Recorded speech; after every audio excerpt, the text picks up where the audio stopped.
Bismillahirrahmanirrahim. Assalamualaikum warahmatullahi wabarakatuh. Apa kabar semuanya? Kembali lagi di channel Kobe TV.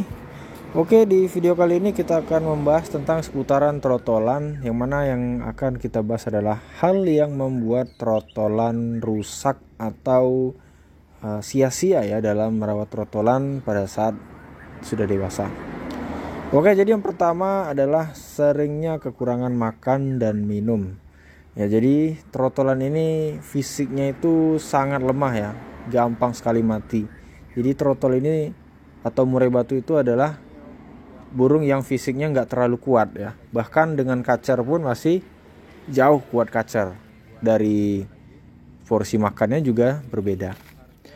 Nah, jadi jangan sampai trotolan teman-teman kekurangan makan dan minum. Jadi sesibuk apapun teman-teman, setidaknya setiap pagi ataupun setiap sore ataupun malam, teman-teman harus cek terus pakan dan minumnya. Kemudian yang kedua adalah terlalu sering dikasih makan yang enak. Nah, jadi banyak yang salah paham bahwasanya dikasih makan enak terus itu malah bagus. Jadi menurut saya itu salah. Jadi ada beberapa faktor ataupun beberapa contoh yang telah terjadi bahwasanya dikasih makan yang selalu enak itu malah merusak si trotolan. Ya, rusaknya bagaimana? Ketika nanti kita kesulitan mendapatkan pakan enak tersebut ya. Dan juga kalau berlebihan itu akan menimbulkan suatu penyakit ya, ataupun lemak juga di pada tubuhnya.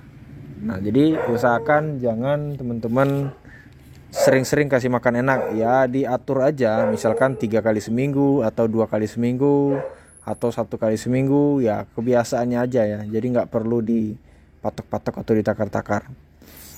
Oke, kemudian yang ketiga yaitu adalah tidak pernah dikasih makan enak. Nah, jadi teman-teman juga jangan salah ya, misalkan poin yang kedua tadi nggak boleh kasih makan enak ya, yang ketiga ini malah nggak boleh dikasih makan enak. Jadi maksudnya adalah tidak pernah dikasih makan enak, jadi maksudnya adalah sangat-sangat tidak pernah dikasih. Nah, jadi intinya adalah sedang-sedang saja, jangan berlebihan dan juga jangan terlalu kurang. Karena kalau kurang juga otomatis kondisi tubuh si trotolan juga gampang lemah, gampang terkena penyakit ya. Nah, jadi supaya terbiasa juga dengan pakan yang tambahan ini tadi, teman-teman juga harus sering juga ngasih, tapi jangan terlalu sering gitu ya. Kemudian yang keempat adalah jarang bersihkan kandang. Ya, jadi kebersihan itu nomor 1 ya. Karena kalau kandang sudah kotor, walaupun pakan lengkap dan semuanya ya, ada saja virus yang datang ya. Entah paling tidaknya sekecil-kecilnya itu kutu. Nah, kutu jangan salah teman-teman. Pernah murai saya itu nggak mau bunyi gara-gara kutu. Setelah dibuang kutunya baru dia bunyi. Nah, berarti kan kutu ya, cuma sekedar kutu aja menjadi sumber masalah yang cukup besar ya. Yang pastinya juga menurunkan harga murai batu kita, kalaupun murai batu kita jadi nggak gacor ataupun nggak sehat. Kemudian yang kelima yaitu tidak pernah dimaster. Nah, jadi teman-teman sekalian juga sayang kalau punya trotolan yang bagus, trotolan dari indukan yang cerdas, misalkan trotolan yang dari indukan yang fighter dan sebagainya, tapi tidak pernah dimaster, dikasih suara suara burung-burung yang berkualitas ya, seperti cililin, kenari dan sebagainya, mungkin nggak perlu saya sampaikan di video ini. Nah, itu juga percuma teman-teman sekalian ya, kita ngerawatnya susah-susah ya, jadinya ya cuma gitu-gitu aja gitu loh. Kemudian yang keenam, selalu melihat burung fighter ataupun burung yang ganas ya. Nah, di sini mungkin teman-teman punya kacer yang balon parah ataupun yang kanibal ataupun yang ganas lah gitu ya. Ibaratnya pakai tangan aja udah ngejar-ngejar. Nah, jangan dilihatkan burung-burung yang seperti itu. Jauhkan lah kalau bisa. Kemudian juga seperti contoh burung-burung yang ganas ya, seperti pentet aja lah. Ya, pentet itu kan sering nakut-nakuti kalau saya perhatikan itu. Nah, itu jangan juga ya, malah merusak mental si trotolan. Karena trotolan ini masih kecil, ya masih banyak belajar. Otomatis kalau udah dikenain mental dari kecil, ya susah bentuknya kalau udah dewasa. Nah, jadi perlu teman-teman perhatikan sekitar tempat gantungannya itu burung-burung apa dulu ya. Kalau burung-burung kecil pun kalau bisa dikerodong aja kalau misalkan buat masternya ya. Jangan dilihatkan. Kemudian yang ketujuh juga teman-teman, ini ya, diberi obat-obatan tanpa resep.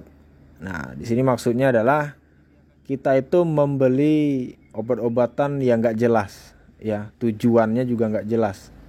Nah, teman-teman jangan sampai hal ini terjadi, ya. Mungkin, wah kasih inilah biar ini, wah kasih inilah biar volumenya bertambah gitu. Oh kasih ini biar mentalnya baja.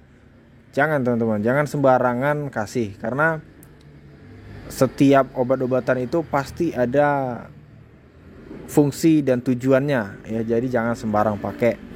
Ya kalau sekedar vitamin-vitamin itu nggak jadi masalah, seperti Ebot Fit, kemudian ada juga Super N.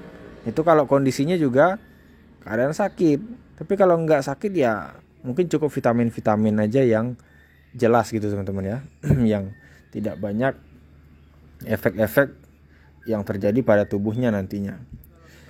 Kemudian yang terakhir, teman-teman jangan sering ataupun jangan manjakan si trotolan murai batu.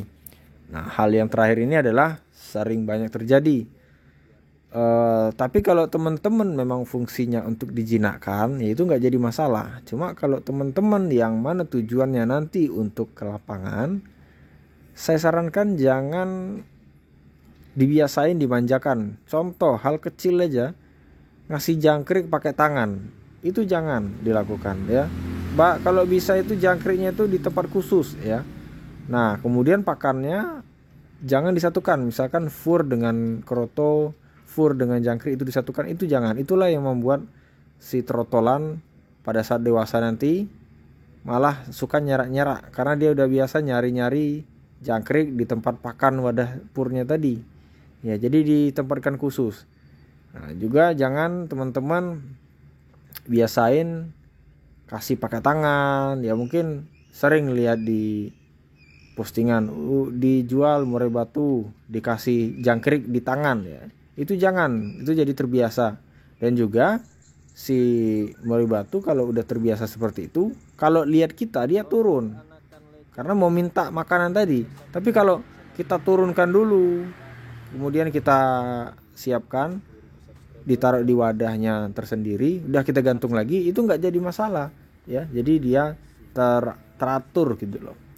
Nah kecuali murai batu memang yang teman-teman pengen dijinakkan gitu ya, ataupun murai batu betina supaya nanti produksinya juga aman gitu ya. Nah itu nggak jadi masalah. Jadi itu saja teman-teman sekalian. Terima kasih sudah menonton dan saya akhiri. Assalamualaikum warahmatullahi wabarakatuh.